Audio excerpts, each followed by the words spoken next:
Hello dear aspirants, welcome back to Informer Harun YouTube channel. Informer Harun YouTube চ্যানেলে তোমাদেরকে আরেকবার স্বাগত। তো ডিয়ার অ্যাসপিরিয়েন্টস, আজকের ভিডিওতে আমরা আলোচনা করব যে Calcutta high court lower division assistant এক্সামের নেগেটিভ মার্ক কি রয়েছে, কোয়ালিফাইং মার্ক কি রয়েছে এবং কাট অফ কত যেতে পারে এবং কোয়ালিফাইং মার্কস ও কাট অফ মার্কস কি সেম সেটা নিয়েও আলোচনা করব, বা এর মধ্যে ডিফারেন্সটা কি সেটাও আলোচনা করব এবং আলোচনা করব কিভাবে তোমরা নেগেটিভ মার্কসটাকে ক্যালকুলেট করতে পারবে সে নিয়ে বিস্তারিত আলোচনা করব। তো ভিডিওটি তোমরা প্রথম থেকে শেষ অবধি অবশ্যই দেখবে, ভিডিওটি স্কিপ করবে না, তাহলে তোমাদের সমস্ত রিলেটেড ডাউট ক্লিয়ার হয়ে যাবে। তো এখন নেগেটিভ মার্কসের কথা যদি বলি, নেগেটিভ মার্কস তোমাদের একটা কোশ্চেন্সের জন্য 1 নম্বর করে কাটা যাবে। তোমরা যদি 10টা কোশ্চেন্স ভুল করো তাহলে 10টা কোশ্চেন্সের জন্য তোমাদের 10 নাম্বার কাটা যাবে। তো এই হলো তোমাদের নেগেটিভ মার্কস, অফিসিয়াল নোটিফিকেশনে দেওয়া রয়েছে। ইচ নাম্বারের জন্য প্রত্যেকটা কোশ্চেন্সের জন্য 1 নম্বর করে কাটা যাবে। তো এই হলো তোমাদের নেগেটিভ মার্কস। এখন বলি কোয়ালিফাইং মার্কস। কোয়ালিফাইং এর কথাটা যদি বলি, কোয়ালিফাইং মার্কস তোমাদের প্রিলিমসে নেই, তোমাদের সরাসরি ডাইরেক্ট এক্সাম তোমাদের কাট অফ ক্লিয়ার করতে হবে। যে নির্দিষ্ট কাট অফ যাবে সেই কাট অফটাকে তোমাদের ক্লিয়ার করতে হবে, তাহলেই তোমরা কোয়ালিফাইড করবে।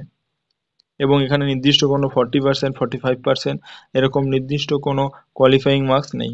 শুধু কোয়ালিফাইং মার্কস রয়েছে মেইন এক্সামের জন্য। তোমরা যারা মেইনস এক্সাম দিবে, মানে প্রিলিমস ফেজ 1 এক্সাম কোয়ালিফাই করার পর ফেজ 2তে যাবে, তোমাদের জন্য রয়েছে কোয়ালিফাইং মার্কস। কোয়ালিফাইং মার্কস কেমন, যে সাবজেক্টগুলো রয়েছে প্রত্যেকটা সাবজেক্টের জন্য তোমাদের 40% পেতে হবে। মিনিমাম 40% যদি তোমরা পাও তাহলে তোমরা কোয়ালিফাই, সাবজেক্টে কোয়ালিফাই, এবং 3টে সাবজেক্ট মিলে তোমাদের ওভারঅল 50% স্কোর করতে হবে।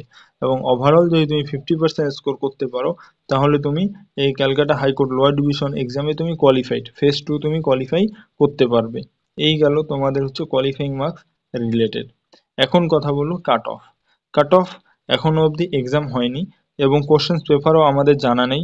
সো কাট অফ এর ব্যাপারে আমাদের বলা এখন ঠিক হবে না, কারণ আমরা এখনো কোশ্চেন্সের লেভেল জানি না এবং কতজন স্টুডেন্ট এক্সামে দিয়েছে সেটাও জানি না। সো কাট অফ মার্কসের এখন কথা বলবো না, কিন্তু তোমরা এখন প্রিপারেশন নিচ্ছ, এক্সাম দিবে কিছুদিন পর, তো তোমাদের একটা টার্গেট বলে রাখি যে 65 to 75 তোমরা ধরে রাখতে পারো। 65 to 75 এর মধ্যে তোমাদের কাট অফ থাকতে পারে এবং তোমরা এই টার্গেটটা নিয়ে তোমরা তোমাদের প্রিপারেশন চালাও এবং এক্সাম সে টার্গেট হিসেবেই তোমরা এক্সাম দাও। সো এই ছিল আজকের ভিডিও। তো ভিডিওটি যদি ভালো লেগে থাকে তাহলে অবশ্যই লাইক করবে, শেয়ার করবে, এবং যদি আরও কোনো কিছু তোমাদের জানার থাকে, কোনো কিছু ডাউট থাকে, তোমরা অবশ্যই কমেন্ট বক্স খোলা রয়েছে, তোমরা কমেন্ট বক্সে কমেন্ট করবে। আমি যত তাড়াতাড়ি পারি তোমাদের উত্তর দেওয়ার চেষ্টা করব।